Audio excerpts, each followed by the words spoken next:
Christ the King Parish was born in 1947 when Bishop Eugene J. McGinnis named Monsignor Charles Buswell as the new pastor. Monsignor Buswell had a lot of experience. He'd been a dynamic and personal assistant at Our Lady of Perpetual Help Parish. The area north of 50th Street, which was formerly part of Our Lady's, would constitute the new parish. Christ the King began with 125 families. The building committee purchased vacant land at the corner of Elmhurst Avenue and Dorset Drive from John Coyle. The price tag, $15,000. In a special ceremony on Passion Sunday, 1949, Bishop McGinnis broke ground for the building of 4 classrooms and a multi-purpose room which would serve as the temporary chapel. From the first, the parish school was a high priority. The school opened in 1949 in a rented 4-room frame cottage. It served as home for the 2 sisters, Sister Mary Lewis George and Sister Mary Paul Sauber, and as classrooms for 72 students in kindergarten and grades 1 through 4. The new classrooms and temporary chapel officially opened on October 15, 1949, and further additions were in the works. During those early years, a bus picked up children in Mayfair and the Village. Otis and Noda Cross were the drivers. The campaign for financing all this building was called Building Generations. As one parishioner recalls, quote, "It was an exciting time. When asked to do something for the school, you did it without a second thought. It was a time of pulling together." It was also a time of rapid growth and change. By 1950, enrollment had grown to 135 students. A convent was completed to house additional sisters, and it was necessary to hire a lay teacher, Lois Burge. Within a few years, more lay teachers were added, including Boo Cooper, who remains an active member of our parish, along with her children and grandchildren. Father James Halpine, newly ordained and full of ideas, came in 1953 as a very able assistant pastor to the expanding parish. Scouting was a very early and important part of the parish. Joe Harrington was the first Boy Scout leader. Mrs. Betty Pritchard headed the Girl Scouts. In recalling these early days, Bishop Buswell noted how fortunate the parish was to have the Benedictines. He said, quote, "The sisters were well prepared and up to date and had a real love for the children. They were creative and imaginative. The spirit of the worship of the children was also a matter that got proper and capable attention." There was great enthusiasm and involvement and hospitality. Long before parish councils were the norm, Monsignor Buswell formed a parish finance council. The priests also saw music as important to the liturgy.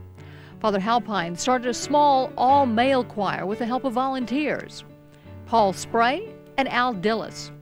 Other assistants who served during this time were Father Charles Johnson and Father David Jones.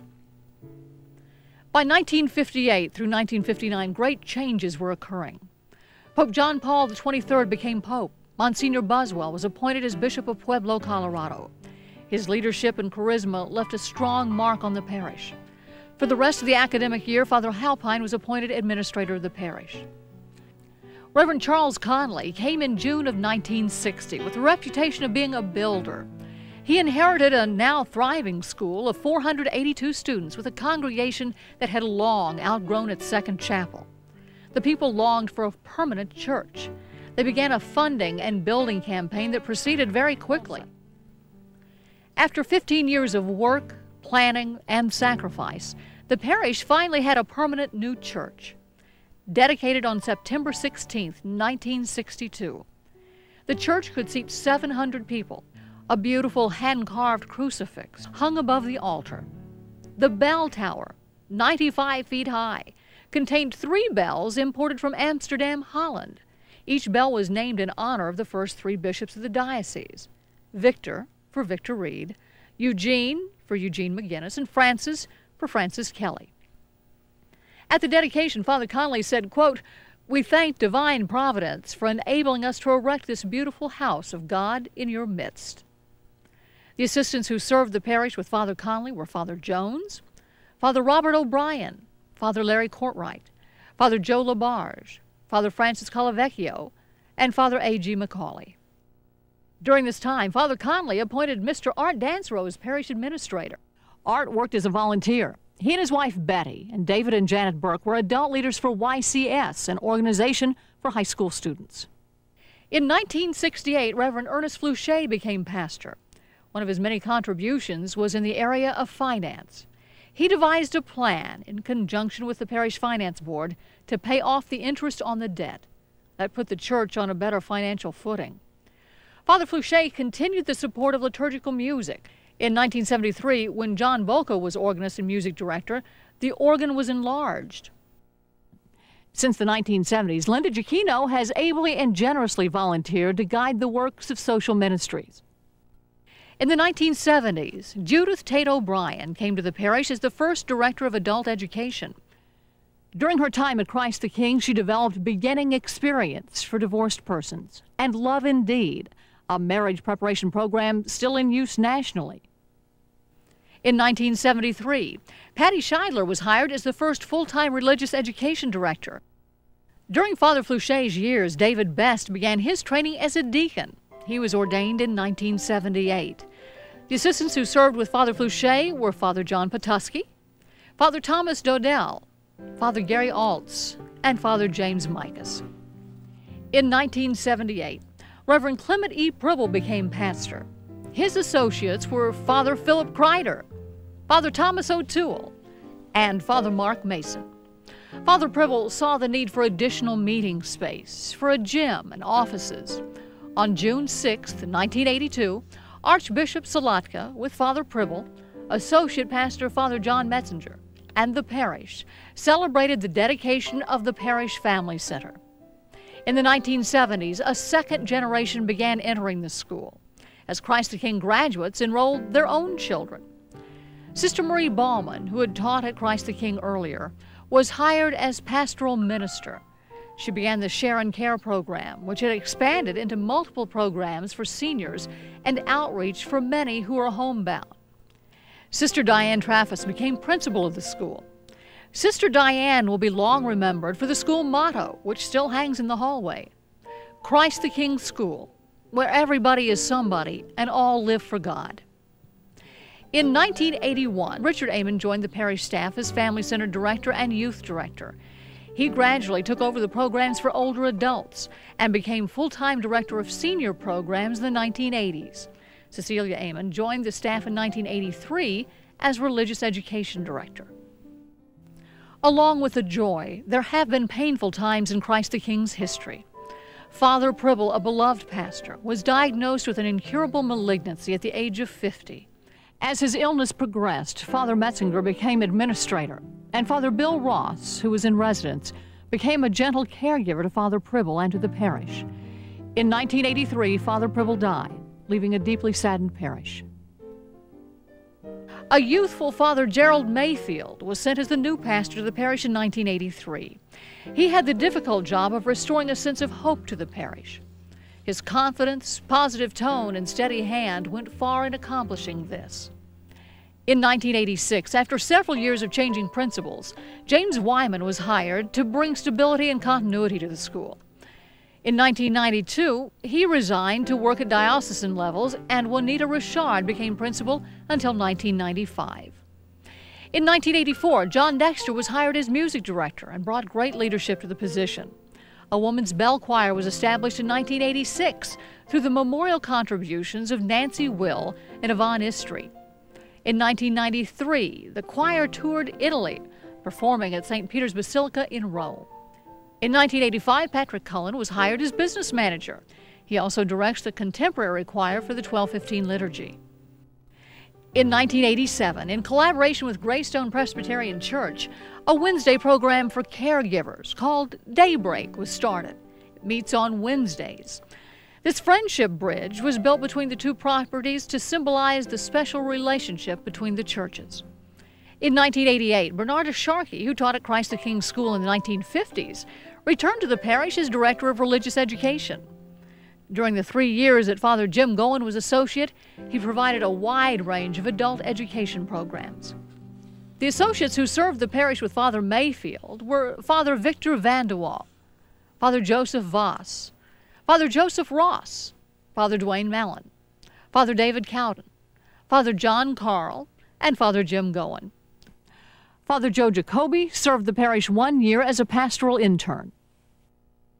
In 1991, Evelyn Nelson was hired as the first full-time youth director.